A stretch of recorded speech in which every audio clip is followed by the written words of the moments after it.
मैं आपके बीच में निवेदन करना चाहता हूं, 1920 में एक पुस्तक लिखी गई, इन गोल टोपी वाले लोगों के द्वारा लिखी गई थी पुस्तक का नाम था कृष्ण तेरी गीता जलानी पड़ेगी। और ये पुस्तक भगवान कृष्ण को टारगेट करने के लिए लिखी गई। इस पुस्तक के अंदर योगेश्वर भगवान श्री कृष्ण का इतना गंदा चरित्र चित्रण किया गया था, इतना गंदा लिखा गया था उनके बारे में कि पति पत्नी भी एकांत में बैठ करके उसको नहीं पढ़ करके सुना सकते थे, इतना गंदा था। और केवल ना भगवान कृष्ण के बारे में, बल्कि हमारे जितने हिंदू देवी देवता थे उन सारे देवी देवताओं के बारे में उस पुस्तक में एक झलकी दी गई थी और उनको बहुत गंदा साबित किया गया था उस पुस्तक के अंदर। पुस्तक मुसलमान लोगों ने लिखी, 1920 की घटना है। पुस्तक छपी, मार्केट में धड़ल्ले से बिकी पुस्तक, लेकिन जब ये पुस्तक मार्केट में गई तो हिंदू लोगों को पता चला कि योगेश्वर कृष्ण को बदनाम करने के लिए मुसलमान लोगों ने बहुत गंदी पुस्तक लिखी है। अब इसका हमको प्रतिकार करना चाहिए। वो एक दौर था जब पुस्तक का उत्तर पुस्तक लिख करके दिया जाया करता था, लेकिन हिंदू पूरी तरह से कायर बना हुआ था, डरा हुआ था, क्योंकि उनके खिलाफ बोलना, उनके पास एक ही काम है, सर तन से जुदा, सर तन से जुदा। यदि उनके खिलाफ किसी ने एक लफ्ज भी निकाल दिया तो वो केवल कहते नहीं है, पता नहीं कितने लोगों का सर तो तन से जुदा उन लोगों ने कर भी दिया है। तो सारे हिंदू समाज इस समय डर करके बैठा हुआ था। ये जितने भी आज कृष्ण के नाम से रोटी सेक रहे हैं ना लोग, अपनी दुकान खोल करके बैठे हैं, बड़े बड़े भागवत आचार्य, बड़े बड़े शंकराचार्य, अरे कहाँ चले गए तो उस समय ये कोई अपने आश्रमों से, कोई अपने घर से बाहर नहीं निकला।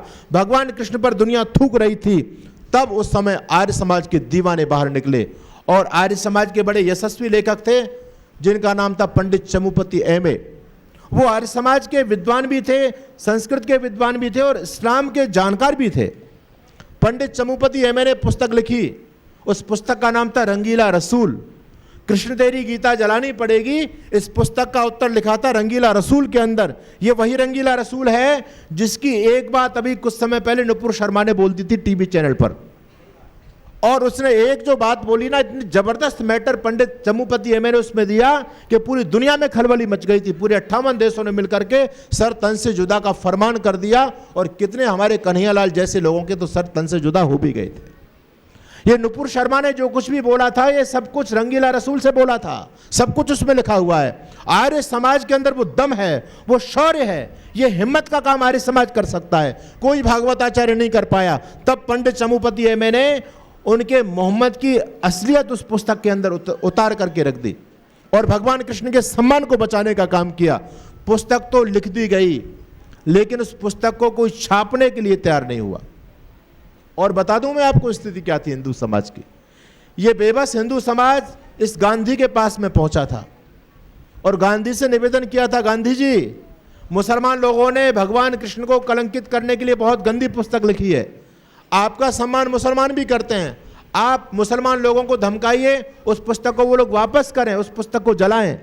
जानते हो ये अहिंसा का पुजारी जिसको आप अपना बापू मान करके बैठे हो, इसने जवाब दिया था कि ये अभिव्यक्ति की स्वतंत्रता है, मैं किसी के मुंह पर ताला नहीं लगा सकता। भाई उन्होंने पुस्तक लिखी, आप लिख दो, मैं क्या करूं इसमें।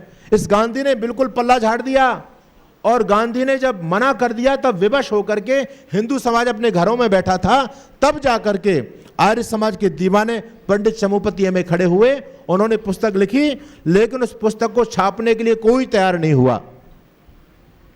बहुत सारे प्रकाशक थे उस समय देश में, लेकिन किसी ने, अरे कौन अपना सिर जो ना मुसलों को नीचे डालेगा, कौन मरना चाहता है।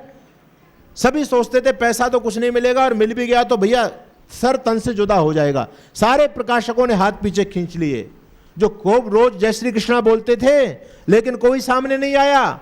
उस समय आर्य समाज के दीवाने मिशनरी प्रचारक थे जिनका नाम था महाशय राजपाल। उनका खुद का प्रकाशन चलता था, आज भी चलता है, राजपाल एंड सन्स के नाम से, बहुत बड़ी फर्म है। महाशय राजपाल जी ने कहा, पंडित चमुपति जी आप क्यों परेशान हो रहे हो भाई, पुस्तक आपने लिख दी, आप मेरे तक लेकर के नहीं आए, आप बाहर लेकर के घूम रहे हो। अरे इस पुस्तक को आर्य समाजी को छोड़ करके किसी में हिम्मत नहीं है जो इस पुस्तक को छाप सके, लाइए मैं इस पुस्तक को छापूंगा। पंडित चमुपति एम ए कहते हैं, महाशय जी ये तो मैं भी जानता हूं आप इस पुस्तक को छाप देंगे, लेकिन जानते हो इस पुस्तक को छापने का आपको परिणाम क्या भुगतना पड़ेगा। महाशय राजपाल कहते हैं, बहुत अच्छी तरह से जानता हूं, बलिदान देना पड़ेगा, और इससे ज्यादा क्या हम दे सकते हैं। पंडित चमुपति एम ए ने कहा कि 2 आर्य समाज के बलिदान होंगे, मेरा भी बलिदान होगा, लोग मुझे भी नहीं छोड़ेंगे और आपको भी नहीं छोड़ेंगे, फिर आर्य समाज का काम कैसे बढ़ेगा। तो महाशय राजपाल कहते हैं पंडित जी हम इतने बेवकूफ़ नहीं हैं, दो लोगों का जब एक के बलिदान से काम चल जाएगा तो 2 बलिदान क्यों देंगे। बोले मैं भी तो लेखक हूँ, मेरा नाम छपेगा तो मुझे भी लोग नहीं छोड़ेंगे। महाशय राजपाल कहते हैं चिंता मत करो, आपके नाम को गुप्त रखेंगे, आपका नाम ही हम प्रकाशित नहीं करेंगे। बोले फिर लेखक के नीचे किसका नाम लिखोगे। तो महाशय राजपाल ने जब पुस्तक छापी तो लेखक के नीचे लिखा था दूध का दूध और पानी का पानी।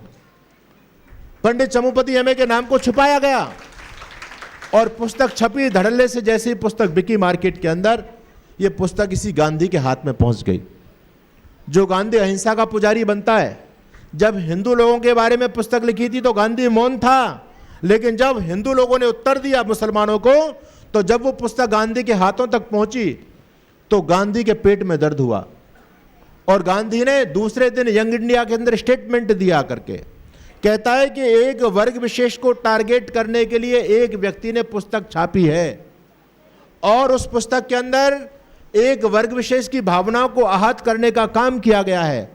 मैं उस पुस्तक की घोर निंदा करता हूं और अपने मुसलमान भाइयों से कहता हूं कि जिस व्यक्ति ने पुस्तक छापी है और जिस व्यक्ति ने लिखी है, इन लोगों पर सख्त कार्रवाई की जाए। ये स्टेटमेंट गांधी का है। जब कृष्ण के बारे में लिखी तो गांधी बिल्कुल मौन थे, अहिंसा के पुजारी थे ना। अच्छा, लोगों ने पता नहीं इसको क्या मान लिया है ना। आज हम कुछ बोल देते तो FIR हो जाती है, बोले ये तो राष्ट्रपिता। भाई किस बात का राष्ट्रपिता, आप सोचो। ये देश गांधी ने पैदा किया है क्या? अरे ये राष्ट्र तो अजन्मा है, कब से है इस देश का नाम भारत।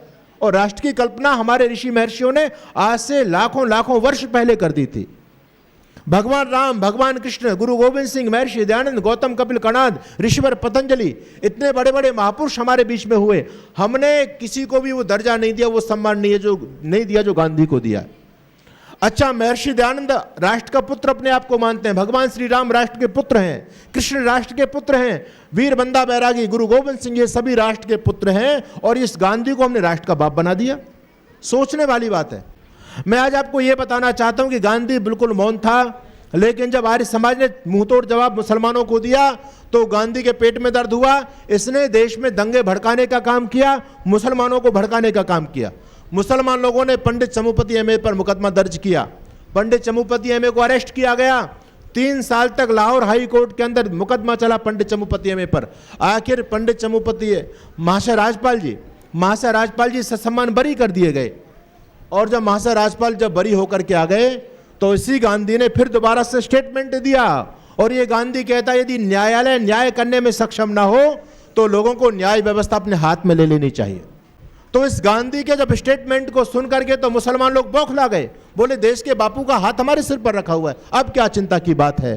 तो आप जानते हैं महाशय राजपाल पर जानलेवा हमले हुए और एक इल्मुद्दीन नाम के मुसलमान नौजवान ने महाशय राजपाल की हत्या की। मैं निवेदन आपके बीच में करना चाहता हूं, आर्य समाज वो संगठन है जिसने अपना बलिदान दे करके हमारे महापुरुषों के सम्मान को बचाया है। लेकिन दुख होता है हमको जब हमारे लोग ये कहते हैं कि आर्य समाज के लोग कृष्ण को नहीं मानते, आर्य समाज के लोग राम को नहीं मानते। अरे आर्य समाज की बदौलत राम कृष्ण का सम्मान धरती पर जीवित है। 100 से अधिक देशों में देखा जाने वाला, सर्वाधिक लोकप्रिय और सबसे अधिक फॉलोअर्स के साथ पूरी दुनिया में आर्य समाज के विचारों का प्रचार करने वाला एकमात्र चैनल वैदिक प्रचार।